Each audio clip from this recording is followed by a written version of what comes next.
இவங்கனால 1 2 loss இல்லைங்க, எனக்கு ஏகப்பட்ட லாஸுங்க. இங்கே பாருங்கள், சர்க்கரை, உப்பு, அப்புறமா என்ன சொல்கிறது, ரவை வாங்கின்னு வந்து வச்சுட்டு வேலைக்கு போகணுமாயின்னுட்டு அர்ஜென்ட்டாக அப்படியே பேக்கில் வச்சுட்டு போயிட்டேன்.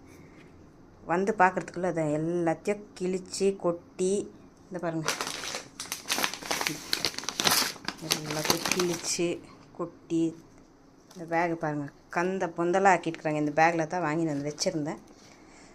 1 2 விஷயம் இல்லைங்க, எவ்வளோ லாஸ்ன்னா அவ்வளோ லாஸு. என்ன பண்ணுறது, எனக்கு ரொம்ப தலைநோவாயிட்டுக்குது இவங்க கூட.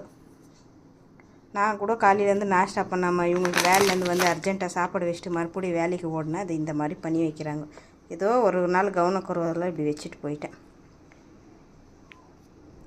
இப்போ இது என்ன பண்ணுறது சொல்லுங்கள், இது என்ன தான் பண்ணுறது, வேஸ்ட்டு தான் இது.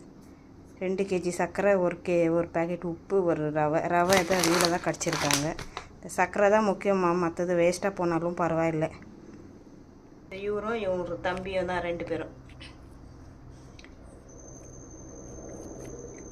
இவங்க இந்த வேலை பண்ணுவாங்க. இன்னொருத்தர் வந்து இவர் எல்லாரது ஷூவு, செப்பல், சீட் கவரு எல்லாத்தையும் கடிச்சிட்டு வருவார். இவர்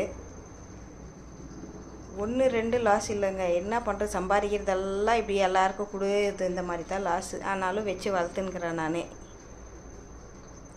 எனக்கே இது ஒரு போன வாரம் ஒரு 15 நாளைக்கு முன்னே டெங்கு வந்து ஹாஸ்பிட்டலில் அட்மிட் ஆகி அது ஒரு செலவு. இவங்க கொஞ்சம் கூட புரிஞ்சுக்கிறது இல்லை. என்ன போங்க, கடவுள் கூட எனக்கு தான் சோதனை மேலே சோதனை தந்துனே இருக்கிறாரு. கடவுளுக்கு என்னை கஷ்டத்தில் வைக்கிறதே ரொம்ப சந்தோஷமாக இருக்குது போல இருக்குது.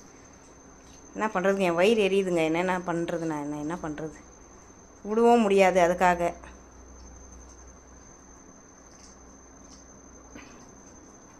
வச்சுட்டு போந்து ஏன் தப்பு தான். என்ன பண்ணுறது, ஏன் தப்பு தான். அங்கே வேறு என்ன சொல்ல முடியும். இதெல்லாம் பார்த்துருந்தோம், அப்படியே ஃபஸ்ட்டு வீடியோ எடுக்க முடியலைங்க. ஃபஸ்ட்டு எல்லாத்தையும் எடுத்து டப்பாவில் போட்டு வச்சேன். ஏன்னா எல்லோரும் ஜம்முன்னு உட்காந்து சாப்பிட்டுட்டு இருந்தாங்க. இவங்க மேலே இருந்தாங்க, இந்த மேடமு.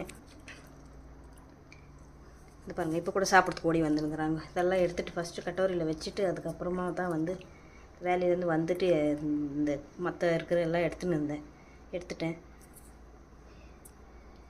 என்ன பண்ணுறதுன்னே புரிய மாட்டேங்குது. சரி, ஒன்றும் பண்ண முடியாது, என் தப்பு தான். இதை எல்லாம் மேலெல்லாம் வேறு கொட்டின்னு இருக்கிறாங்க. இதெல்லாம் கொட்டி வச்சுருந்தாங்க, ஒன்றும் பண்ண முடியாது. ஒரு லாஸ் ஆகிட்டே தான் இருக்கும். என்ன பண்ணுறது, என்ன மாதிரி ஏழைங்களுக்கெல்லாம் இது தான் ஒரு இது. நானும் அதுக்கப்புறம் கஷ்டப்பட்டு இதுங்களுக்காக சாப்பாடு எல்லாம் வச்சு எல்லாம் பார்த்துன்னு இருக்கேன். ஆனாலும் எந்த ஒரு எங்கள் மாதிரி யூடியூபருக்கெல்லாம் எந்த ஒரு இதுவும் யாரும் சப்போர்ட் பண்ணுறதில்ல. எல்லோரும் பெருசாக சொல்கிறாங்க, டாக் லவர் சப்போர்ட் பண்ணுங்கன்ட்டு. எங்கே சப்போர்ட் பண்ணுறாங்க? ஒரு யூடியூப் சேனலில் ஒரு சப்ஸ்கிரைப் பண்ணுறதுக்கே, இல்லை ஒரு இன்ஸ்டாகிராமில் ஒரு லைக் போடுறதுக்கே யோசிக்கிறாங்க. அப்புறமா எல்லோரும் நான் டாக் லவர்னு சொல்லிக்கிறாங்க. नाम नहीं, जिसको लेके जाना है वो नाम रखेगा तो अच्छा है ना अपना। हाँ, आप रख दीजिए अच्छा नाम। रखेंगे। हाँ, इसको खाना भी दे दिया भैया, अभी 4 बजे ऐसे देना आप खाना ना उसको। दही चावल जो भी मतलब सब्जी वगैरह है, चिकन मत रोज दीजिए. அந்த ஒரு கொஞ்சம் சமயத்தில் அப்படியே தோணுங்க, எதுவுமே வேண்டாம், இவங்களை எடுத்துன்னு போய் எங்கேயாச்சும் விட்டுட்டு நம்ம நிம்மதியாக இருக்கலாமான்னு. அந்த ஒரு கொஞ்சம் சமயத்துக்கு மட்டும் தோணும். அதுக்கப்புறம் என்ன பண்ணுறது, நம்மளை விட்டால் இதுங்களுக்கு வேறு யாரும் இல்லை. நம்மளை நம்பி வந்துடுச்சிங்களே, இவ்வளோ வருஷமாக வளர்த்து எங்கேயும் விட முடியாது. விடுறதும் தப்புங்க, என்ன பண்ணுறது, ஒன்றும் பண்ண முடியாது. நேற்று ஒருத்தங்க அப்படி தான் அந்த குட்டி வேணும்னு சொல்லிட்டு எடுத்துன்னு போனாங்க. ஒரு பாதி நாள் அவங்களால பார்த்துக்க முடியல, கத்துதுன்னு சொல்லி எடுத்துன்னு விட்டுட்டு போயிட்டாங்க. சின்ன குட்டி கத்தாமல் இன்னும் என்னங்க செய்யும். அவ்வளோதாங்க. என்னோடய சேனல் உங்களுக்கு பிடிச்சிருந்தா மறக்காமல் லைக், ஷேர், சப்ஸ்கிரைப் பண்ணிக்கோங்க. எல்லா டைமும் கேட்குற இது தாங்க, வேறு எதுவும் இல்லை.